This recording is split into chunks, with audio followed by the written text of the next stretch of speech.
Baik, jadi ini adalah mata kuliah sosiologi gizi. Karena Anda punya ada kelas A dan B, saya jadikan satu aja di sini ya. Kelas A dan B sama hanya harinya yang berbeda sehingga sama persis rencana kegiatannya hanya kalau Anda hari Senin, kelas B hari Rabu hanya itu aja bedakan ya. Jadi isinya sama semua. Nanti kita akan bicara sudah merupakan aplikasi dari konsep-konsep sosiologi terhadap kasus-kasus gizi gitu ya. Jadi nanti Anda akan mendiskusikan persoalan-persoalan yang terkait dengan bagaimana sih konsep sosiologi itu diaplikasikan atau digunakan sebagai alat analisis untuk menganalisis persoalan gizi yang ada di masyarakat, persoalan gizi yang ada di negara Indonesia ini gitu ya. Jadi itu materi yang akan kita diskusikan. Nanti saya akan dalami lagi setelah ini ya. Nah, jadi begini prosesnya. Mohon Anda nanti kelas ini membentuk 6 kelompok ya. Berapa orang semua ya? Ada 76, Bapak. 76 ya, banyak sekali ya, 76. Jadi nggak apa-apa deh bagi 6 kelompok karena nanti kalau karena Anda harus presentasi ini, kalau 3 kelompok berarti kan selama 100 menit kan bisa 3 kelompok ya. Kalau kebanyakan nanti nanti habis materinya untuk. Jadi gini, karena ini adalah aplikasi sudah merupakan aplikasi sosiologi di dalam gizi gitu ya. Maka nanti akan kita adakan presentasi. Jadi nanti yang presentasi di awal ada 2 session ini ya. Jadi nanti ada studi kasus gitu ya, studi kasus yang akan Anda analisis, kemudian Anda presentasikan. Nah, menganalisisnya tentu adalah berdasarkan konsep-konsep yang sudah dipelajari di atasnya gitu ya. Jadi kalau presentasi yang 2 hal ini adalah nanti tentu studi kasus dengan Anda menggunakan alat analisis konsep-konsep yang ada di atasnya ini. Konsep interaksi, konsep kelompok, konsep stratifikasi gitu ya. Nah, ini yang akan digunakan nanti dalam eh, apa namanya membuat analisis terkait dengan kasus yang di sini. Nah, kemudian di sini juga begitu nanti yang di sesi setelah UTS itu nanti akan ada presentasi di sini. Jadi konsep yang digunakan adalah konsep-konsep yang terkait dengan yang di atasnya gitu ya. Jadi apa boleh menggunakan ya di atasnya lagi boleh, tapi utamakan yang di sini dulu. Kan ini sudah selesai kan ya, sudah dibahas dengan kasus yang di sini gitu ya. Nah kemudian di sini eh, nanti kasus ini adalah mengkaji berdasarkan konsep yang di atasnya, gitu. Sehingga Anda punya pengalaman menganalisis kasus-kasus yang ada di masyarakat dengan menggunakan konsep sosiologi yang sudah Anda pelajari. Jadi nanti Anda buat 6 kelompok karena biar setiap presentasi 3 kelompok selesai gitu ya. Nah ini yang apa namanya yang jadi eh, rencana saya untuk proses pembelajaran di kelas ini. Jadi nanti Anda ini ada kuliah biasa ya, diskusi tanya jawab di sini juga diskusi tanya jawab, di sini diskusi tanya jawab, diskusi tanya jawab, setelah itu Anda presentasi. Nah, ini memperkuat nanti nilai Anda gitu ya. Ini akan menjadi bagian dari nilai tugas gitu ya, nilai tugas. Dan nanti ada UTS, UTS tentu terkait dengan materi yang di atas ini. Kalau UAS materinya yang ada di atas ini gitu ya. Setelah UTS. Yang tugas ada 2 tugas di sini, 2 tugas besar ini ya. Tugas-tugas kecil tiap hari pasti akan ada, tapi maksudnya yang tugas besar itu yang nanti harus dipresentasikan gitu. Nah, ini nanti ada 2 di wilayah area UTS. Sebelum UTS ada 1, setelah UTS ada 1 lagi gitu ya. Jadi masing-masing Anda mencoba mencari kasus yang berbeda di 2 topik ini dengan analisis menggunakan teori-teori yang sudah dipelajari sebelumnya gitu ya. Oke, itu ya yang akan kita pelajari dalam konteks metodenya begitu ya. Atau mau ada yang tanya dulu, silahkan.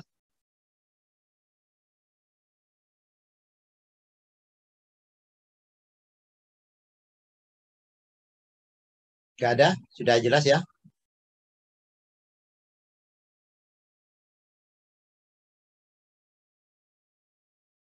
Jelas, Bapak. Baik, kalau sudah jelas proses nanti dalam pembelajaran seperti itu gitu ya, kemudian ini tentu adalah jadwal yang kita rencanakan. Mudah-mudahan jadwal ini bisa terpenuhi ya, mudah-mudahan ya. Kalau nanti misalnya ada kondisi yang tidak memungkinkan ya nanti kita akan lakukan rescheduling ya dengan perjanjian kita gitu ya terkait dengan jadwal ini. Mudah-mudahan bisa terpenuhi. Yang kedua, nanti ini beberapa aja bahan ya bisa Anda kembangkan yang lain ya silakan. Ini bahan bisa lebih banyak gitu ya. Nah, nanti evaluasinya, nanti UTS-nya itu 30%, UAS-nya 30%, nah yang kasus itu 40% gitu ya. Ya nanti kasusnya, nanti kalau misalnya kasusnya ini harus dinilai 50% ya boleh ya nanti ya. Nanti saya akan rundingkan lagi, tapi sementara kita alokasikan 40% UTS, UAS-nya masing-masing 30%. Nah ini kalau komponen nilainya. Makanya nanti tolong tugas ini dua ini dikerjakan dengan sebaik-baiknya ya, karena ini menyumbang cukup besar nilainya 40% dari keseluruhan nilai Anda gitu ya. Meskipun kelompok, tapi nanti Anda kerjakan dengan sebaik-baiknya gitu ya. Nah, itu ya, jadi secara metode itu yang kita akan lakukan dalam kuliah di mata kuliah sosiologi gizi. Nanti kasusnya apa ya? Nanti Anda saya minta untuk mencari kasus ya tertentu di bidang gizi nanti dibahas gitu ya, didiskusikan atau dianalisis menggunakan konsep-konsep ini gitu ya. Jangan jangan yang lain ini aja gitu ya. Yang ada ini karena saya ingin melihat Anda kemampuan Anda untuk menggunakan konsep-konsep ini dalam menganalisis persoalan gizi yang ada di masyarakat gitu ya.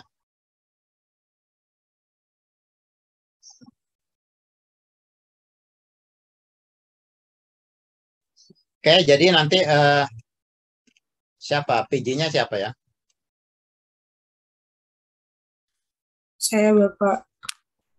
Ya Pak Sarifah ya. Ya, Jadi setelah ini nanti Anda bagi 6 kelompok ya Sarifah ya. Bapak. Kenapa kok 6 kelompok? Ya karena saya memenuhi ini untuk presentasi ini loh. Kalau kalau banyak kelompok nanti kan waktunya habis ya. Nanti perlu waktu lagi tambahan untuk presentasi. Jadi ini saya batasi dua-dua gitu ya. Jadi sudah 4 session ini untuk presentasi tugas. Baik, saya akan ini jadi begini ya. Sosiologi itu kan sebuah disiplin ya, sebuah ilmu yang apa namanya? Yang membahas tentang masyarakat sebetulnya gitu ya. Jadi nanti yang dibahas itu adalah terutama terkait bagaimana hubungan antar orang, gitu ya. Hubungan antar orang.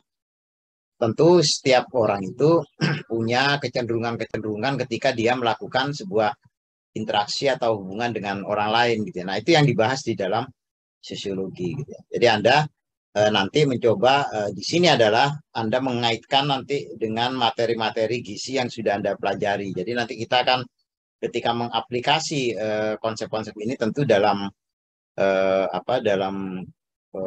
kita aplikasikan dalam gizi gitu ya karena bagaimanapun juga ini yang jadi dasar keilmuan Anda gitu ya. Jadi memang nanti misalnya bagaimana ketika kita bicara tentang kemiskinan dengan gizi gitu ya, apa sih dampaknya gitu ya. Kemudian bagaimana apa itu yang disebut dengan perspektif sosiologi itu bagaimana sih dalam menggunakan analisis terhadap persoalan gizi gitu ya. Jadi nanti saya mungkin gizinya lebih umum ya, gizinya lebih umum. Ya mungkin aja nanti ada misalnya tentang perubahan sosial, nanti gizinya dikaitkan dengan makanan gitu ya, bagaimana perubahan pola makan orang, perubahan apa yang dimakan oleh seseorang gitu ya. Nah, itu nanti bisa juga begitu. Misalnya kalau dulu kan orang makan pasti menanak nasinya itu dengan cara dilakukan di dandang gitu ya untuk memasaknya kemudian digaru kemudian baru dimasukkan lagi dalam dalam didandang itu kemudian ada anyaman bambunya yang dimasukkan di situ ya. Jadi berbeda hasilnya dengan yang sekarang. Sekarang tinggal tancapkan ini apa namanya, tinggal ditancapkan aja, jadi sudah matang gitu ya. Apakah itu kira-kira bagaimana sih dari sisi apakah sama aja sebenarnya kandungan gizinya atau justru mungkin makin apa, mungkin dari sisi hanya rasa atau apa, nah itu nanti didiskusikan gitu ya, apakah sampai ke apa, perubahan itu gitu ya.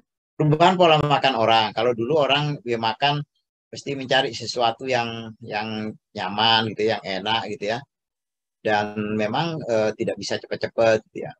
Tapi sekarang orang dengan berkembangnya zaman, dengan perubahan sosial yang begitu cepat, orang menjadi makan itu cari yang praktis gitu ya. Sehingga muncul banyak seafood apa, fast food. Nah, itu bagaimana menurut Anda, sehat apa tidak gitu ya? Kalau sehat kenapa, kalau nggak sehat kenapa? Nah, itu nanti itu misalnya bisa masuk begitu di dalam kajian-kajian di sosiologi gizi ini gitu ya. Misalnya lagi nanti kelompok dan penguatan status gizi. Nah, sekarang kenapa sih kok ada anak yang kekurangan gizi gitu ya? Kenapa kok sampai ada anak yang kekurangan gizi? Apakah memang kelompoknya nggak berperan atau gimana? Nah, itu nanti kita diskusikan di situ ya. Karena sebetulnya kalau kelompok itu berperan, masyarakat berperan, nggak ada anak yang kekurangan gizi ya kan? Tapi sekarang karena banyak masyarakat yang sudah mulai tidak peduli dengan lingkungannya, sehingga kelompok menjadi tidak berperan gitu ya. Yang memang tuh dan tidak punya kecukupan dalam hal ekonomi misalnya gitu ya, maka dia mengalami anak-anaknya kekurangan gizi gitu ya, bahkan sampai kekurangan yang kronis gitu ya, sehingga menyebabkan stunting. Nah, itu nanti kita masukkan sebagai kasus-kasus di situ ya. Terus kemudian nanti misalnya stratifikasi. Nah, sekarang di dalam masyarakat itu kan ada kelompok-kelompok ya, ada tingkatan-tingkatan, ada yang kelas bawah, kelas atas, kelas menengah gitu ya. Nah, itu apa sih kaitannya dengan gizi? Apakah itu baik atau justru memperburuk status gizi gitu ya? Apakah memang itu harus dibuang atau stratifikasi itu dibiarkan ada apa adanya gitu ya? Nah, kalau iya, apa untungnya? Kalau dibuang, apa untungnya gitu ya? Artinya, memungkinkan enggak kalau stratifikasi itu dihapus sehingga berdampak pada persoalan status gizi di masyarakat? Atau justru tidak, dibiarkan aja ada, dan karena itu nanti akan berdampak pada apa gitu ya, pada status gizi itu gimana sih dampaknya. Nah, itu kita diskusikan di session itu gitu ya. Kemudian setelah itu Anda presentasi, nanti saya beri tugasnya kalau sudah dekat di sini ya. Jadi nanti Anda cari kasus ya, kasus gizi, kemudian nanti dicoba dianalisis dari materi-materi yang sudah ada di atasnya. Nah, begitu juga nanti Anda UTS ya. UTS itu nanti UTS-nya adalah materi-materi yang sudah diberikan di atasnya. Sekarang kalau yang berikutnya, setelah UTS, ada peran negara dan institusi politik dalam peningkatan status gizi. Nah, status gizi itu apa sih peran negara? Bagaimana negara ini mengelola gizi yang ada di masyarakat? Apa kira-kira program yang sudah dijalankan? Jalan apa enggak? Kenapa enggak jalan gitu ya? Institusi politik yang lain juga bagaimana kaitannya dengan gizi yang ada di masyarakat ini. Kalau Anda lihat di Indonesia ini misalnya gitu ya, stunting itu kan persoalan besar ya, yang dari tahun berapa, udah dari zaman dulu itu ya ada, sudah sampai sekarang ya tetap aja nggak berhasil gitu ya. Artinya ada terus stunting kan. Kenapa kok ada terus? Nah, itu bagaimana sih peran negara, kita diskusikan di situ ya. Kemudian ada juga institusi agama dan kaitannya dengan masalah gizi. Apakah ada kaitannya agama dengan gizi gitu ya? Oh ya ada, misalnya gitu. Nanti ajaran-ajaran agama yang menghimbau untuk makan makanan yang baik, ya tentu baik dan bergizi gitu ya. Nah, itu bagaimana sih kaitannya, nanti kita diskusikan di topik itu gitu ya. Kemudian ketimpangan gender ya. Ketimpangan gender itu kan kadang kita di masyarakat kita itu ada kebiasaan atau ada budaya-budaya yang lebih menomorsatukan laki-laki misalnya gitu ya. Sehingga kalau ada makanan segala macam itu yang didulukan yang laki-laki, yang perempuan nanti dapat sisa-sisa gitu ya. Nah, itu ada kebiasaan begitu gitu ya di masyarakat. Nah, itu adalah ketimpangan gender yang masih bertahan gitu ya, sampai sekarang masih banyak itu, sehingga apa namanya, sehingga berdampak kepada status gizi dari anak-anaknya gitu ya. Kemudian masalah sosial yang lain, kemiskinan gitu ya. Kalau kemiskinan sudah jelas ya. Nah, terus kenapa sih kok ada orang miskin? Nah, kenapa kok muncul kemiskinan itu? Apa dampaknya pada gizi? Ya kira-kira nanti bagaimana mengatasinya. Nah, itu nanti kita diskusikan di session itu. Nah, tadi perubahan sosial sudah saya singgung sedikit ya. Jadi perubahan sosial itu kan pasti akan terjadi gitu ya. Bagaimana perubahan-perubahan pola hidup, gaya hidup seseorang itu akan berdampak juga di dalam bagaimana dia mengimplementasikannya itu pada kehidupan dia gitu ya. Sekarang orang makan coba, kalau makan itu sekarang yang dipikir makan itu kenyangnya atau gizinya gitu ya. Coba nanti Anda bisa bisa menjadi sesuatu yang apa kajian yang menarik ini gitu ya. Artinya apakah orang makan itu yang penting kenyang atau yang makan itu untuk kepentingan apa sih sebetulnya? Anda bisa nanya orang gitu ya. Makan tuh apa sih? Ya biar kenyang. Kalau udah kenyang udah bisa gerak, bisa kerja, bisa. Apakah itu aja?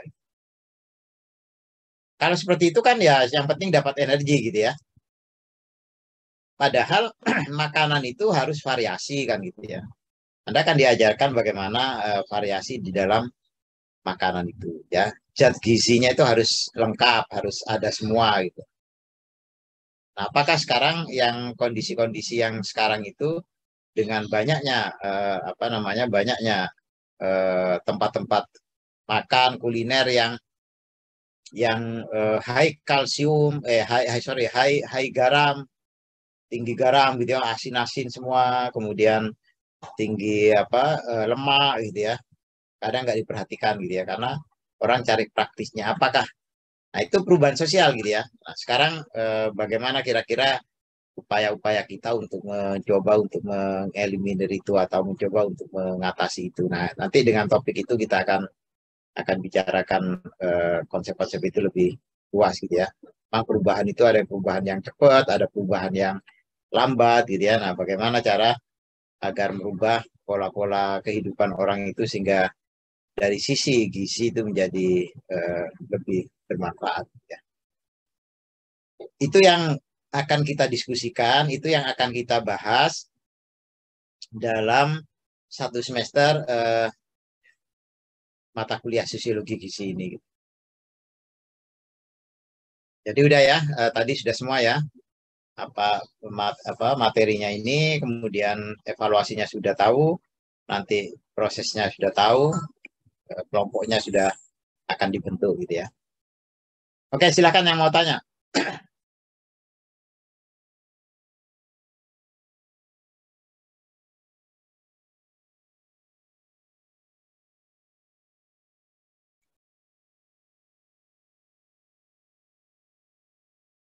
Ada yang mau tanya?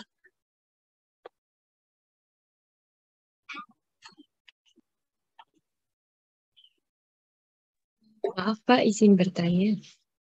Ya, silakan. Untuk yang hasil kajian kasusnya itu hanya dibuat presentasi atau diuraikan dalam bentuk laporan gitu ya Pak? Kalau yang tugas harus ada laporannya ya. Apa maksudnya dibuatkan dalam bentuk papernya ya, bukan hanya presentasi ya. Presentasi otomatis kan, presentasi itu PPT kan untuk Anda presentasi. Tapi harus ada papernya untuk yang ini yang eh, kajian kasus ini ya. Baik Pak, terima kasih. Ya, ada lagi?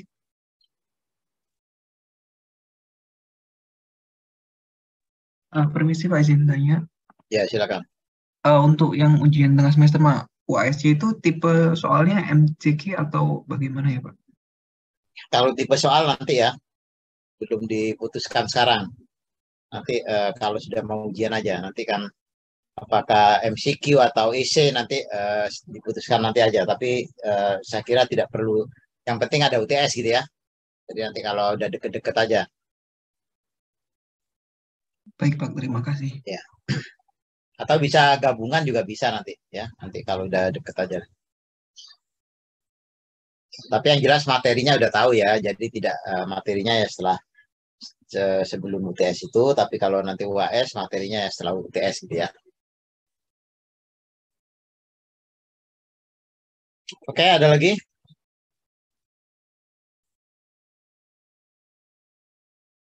Jadi gini ya, saya berharap di dalam kelas sosiologi gizi ini Anda yang aktif ya, Anda coba aktif, kemudian Anda coba pahami.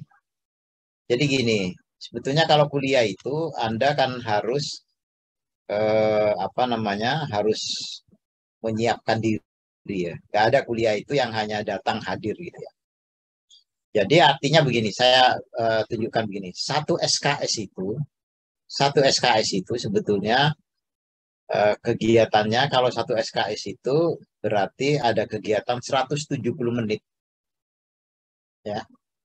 Jadi kalau Anda hitung-hitung coba nanti Anda ya hitung ya. Anda mau ambil berapa SKS berarti saya harus belajar berapa jam itu Anda coba hitung nanti ya. Jadi satu SKS itu 170 menit. Jadi kalau Anda ngambil 2 SKS, ini mata kuliah 2 SKS berarti ada berapa? 240 menit. 340 menit ya. Apa itu 340 menit? Nah, terdiri dari 100 menit. 100 menit itu adalah kegiatan di dalam kelas. Ya, kayak gini nih ya, di dalam kelas itu ya. Ini kan hanya ini hari ini pengantar ya. Kegiatannya 100 menit di dalam kelas. Artinya diskusi dengan dosennya di kelas.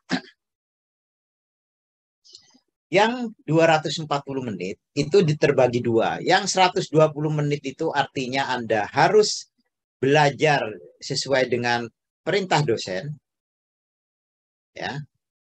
Dan yang 120 menit lainnya Anda harus belajar mandiri tanpa peduli dengan perintah dosen. Saya ambil contoh gini. Oke, jadi nanti ini kan minggu depan ya kita kuliah. Nah, saya minta Anda untuk membaca, cari bacaan yang terkait dengan perspektif sosiologi ini. Pengertian dan perspektif sosiologi. Apa sih pengertian itu? Apa aja perspektifnya? Nah, itu nanti Anda harus belajar untuk mengerjakan itu. Minimal Anda harus mengerjakan 120 menit. Nah, yang 120 menit lagi Anda belajar bebas tapi tentang topik ini gitu loh. Jadi kalau Anda ngambil satu semester berapa SKS? 20 SKS, coba hitung aja nanti. Jadi oleh sebab itu Anda datang di kelas itu sudah siap karena Anda sudah menyiapkan tadi gitu ya. Jadi saya harapkan nanti di kelas itu Anda aktif, Anda banyak berpendapat, Anda banyak berdiskusi, Anda banyak bertanya gitu ya. Karena dengan bertanya Anda makin ngerti, dengan berdiskusi Anda makin ngerti, dan dengan membaca Anda akan menjadi mengerti gitu ya. Jadi tidak ada orang yang mengerti hanya mendengarkan gitu ya. Jadi banyak sekarang apalagi kalau nyari bacaan kan gampang banget ya, sudah sangat mudah untuk mencari bahan-bahan, sangat mudah untuk mencari referensi-referensi yang bisa Anda baca, dan itu bisa memperkuat Anda dalam proses pembelajaran gitu ya. Nah, itu yang harus dilakukan terus-menerus gitu. Nanti coba dihitung sendiri ya, ada berapa SKS satu semester ini sekarang? Berapa SKS? 21 SKS. Nah, 21 coba ya. Kalau 2 SKS saja nanti berarti waktu Anda berapa seminggu? Seminggu berapa jam? Coba dihitung ya. Berapa jam satu minggu? 7 kali 24 ya? Berapa 7 kali 24?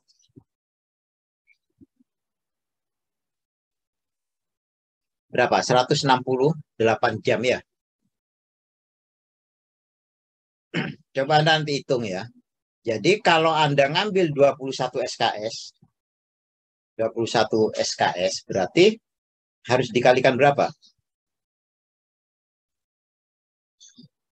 Pasti dikalikan masing-masing ini 21 kali 2 jam sudah 40 berapa? 42 jam ya. 42 jam tambah yang katakanlah itu 2 jaman, 2 jam kali 42 jam kali 2 kali sekian 80 sekian jam.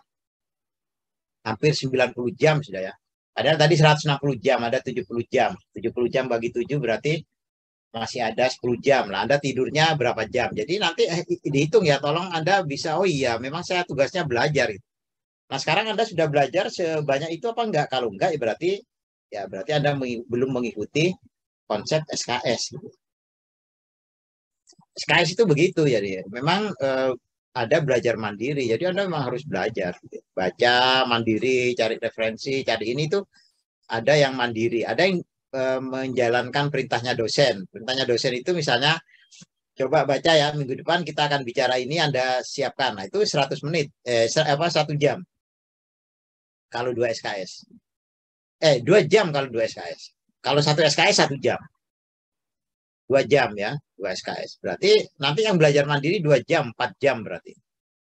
4 jam, nanti ketemunya 100 menit. Berarti 4 jam 100 menit. Berarti 5 jam 40 menit. Bayangkan, satu mata kuliah itu Anda harus menghabiskan waktu 5 jam 40 menit. Itu 2 SKS. Kalau 21 ya kalikan aja gitu ya.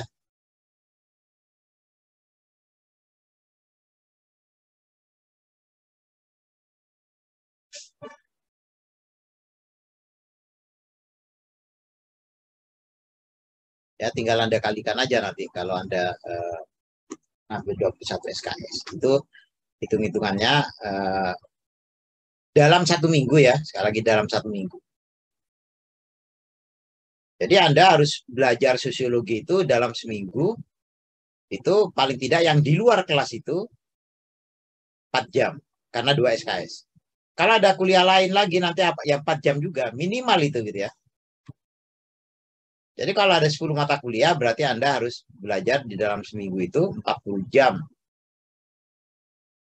Mandirinya, yang sendiri ya, yang belajar sendiri. Ngerjakan tugas maupun yang belajar mandiri, bukan yang di kelas. Yang di kelas 100 menit kalau 2 SKS, 50 menit kalau 1 SKS. Makanya hitungannya 1 SKS itu adalah 170 menit. 120 menitnya di luar, 50 menitnya di dalam kelas. Itu konsep SKS gitu ya. Jadi orang yang ambil SKS banyak itu ya tentu makin susah gitu ya. Di Indonesia itu SKS-nya banyak-banyak gitu. Mestinya SKS ya nggak usah banyak-banyak gitu ya. Karena bisa mendalam. Kalau gini nanti Anda ya mestinya kalau Anda ngikuti benar ya, ngikuti benar konsep atau teori SKS ini ya, Anda akan kelabakan sebetulnya gitu ya, nggak sempat main. Kalau dihitung beneran ya, tapi kan Anda masih sempat keluyuran, main ya, makin banyak mainnya dari belajarnya ya. Karena Anda nggak mengikuti konsep SKS yang beneran gitu. SKS itu seakan-akan hanya kegiatan di kelas selesai gitu ya. Itu yang salah. Jadi yang di luar kelasnya tidak Anda perhatikan.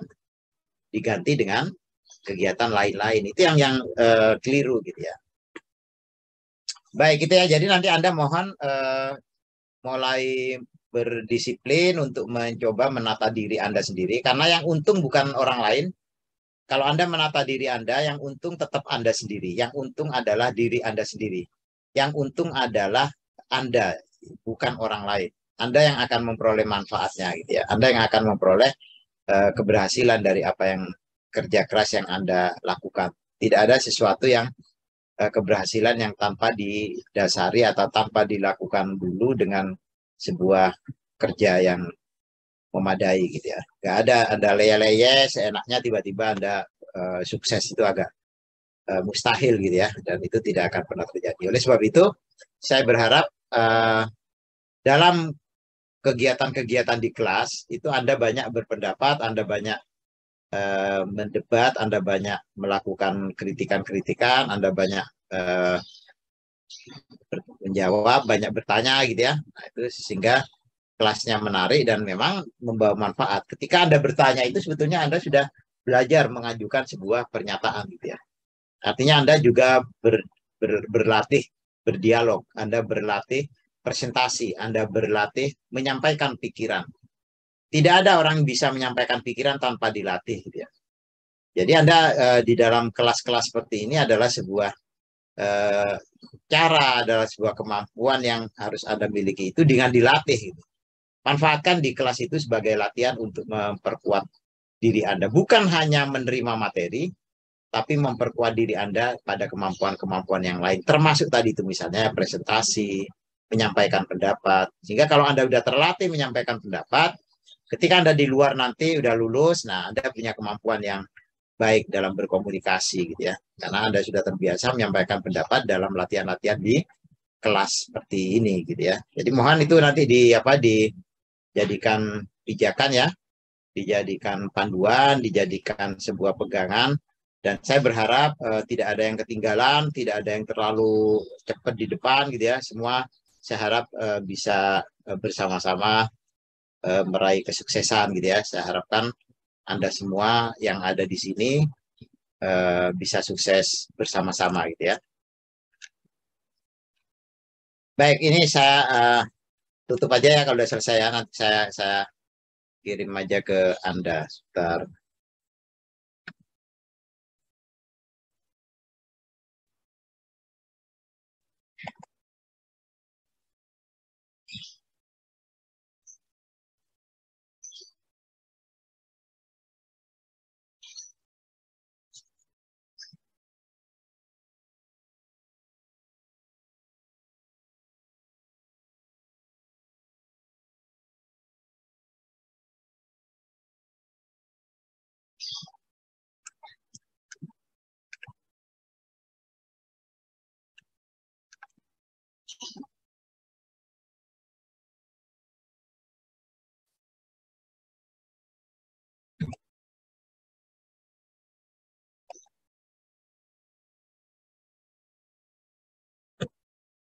Itu ya, file tadi bisa Anda download, Anda ambil untuk biar Anda tahu minggu depan kita akan bicara apa gitu ya. Jadi mohon nanti semua Anda menyiapkan minggu depan itu materi-materi yang ada tadi ya, sehingga minggu depan kita bisa diskusi lebih banyak. Jadi di dalam perspektif itu nanti ya tentu yang pengertian biasa ya, Anda bisa nyari gampang. Perspektif itu di dalam sosiologi itu ada 4 perspektif besar ya. Nanti ada perspektif fungsional, perspektif konflik ya, kemudian perspektif interaksionis, dan satu lagi ada perspektif evolusionis ya. Jadi perspektif evolusionis itu yang ya, kemudian ada interaksionis, kemudian ada perspektif struktural konflik, struktural fungsional, dan perspektif struktural konflik. Itu perspektif utama yang ada di dalam sosiologi, yang setiap kajian apapun perspektif itu bisa dimanfaatkan gitu ya. Perspektif itu bisa masuk baik di dalam kajian materi apapun di dalam sosiologi, dan itu juga nanti adalah punya kemampuan Anda ketika Anda harus berhadapan dengan banyak orang, berdebat dengan orang lain gitu ya. Jadi perspektif itu sangat membantu untuk penguatan diri Anda nanti ketika Anda berdiskusi atau berdebat dengan orang lain. Nanti kita diskusikan minggu depan ya terkait dengan hal itu. Tapi Anda siapkan ya, Anda baca-baca sehingga nanti minggu depan kelas kita menjadi lebih hidup gitu ya. Lebih banyak pertanyaan, lebih banyak pendapat gitu, sehingga menjadi lebih segar gitu ya. Hari ini memang karena hari ini pengantar, sekedar hanya pengantar ya sudah, nggak apa-apa, saya yang lebih banyak bicara hari ini gitu ya. Itu ya, sudah di-download semua ya? Sudah, Pak. Ya. Baik, kalau sudah, ada yang mau tanya? Silakan yang mau tanya dulu, atau ada usulan atau apa, silakan sebelum kita memulai kegiatan ini di minggu depan.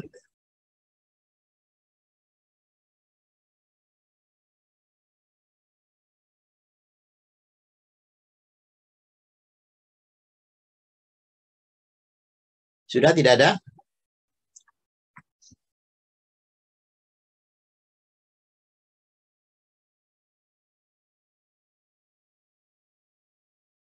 Baik, kalau tidak ada, saya kira untuk pengantarnya cukup ya hari ini, dan ya ini pemanasan aja ya. Anda sudah berapa lama nggak ada kuliah ya, ini pemanasan.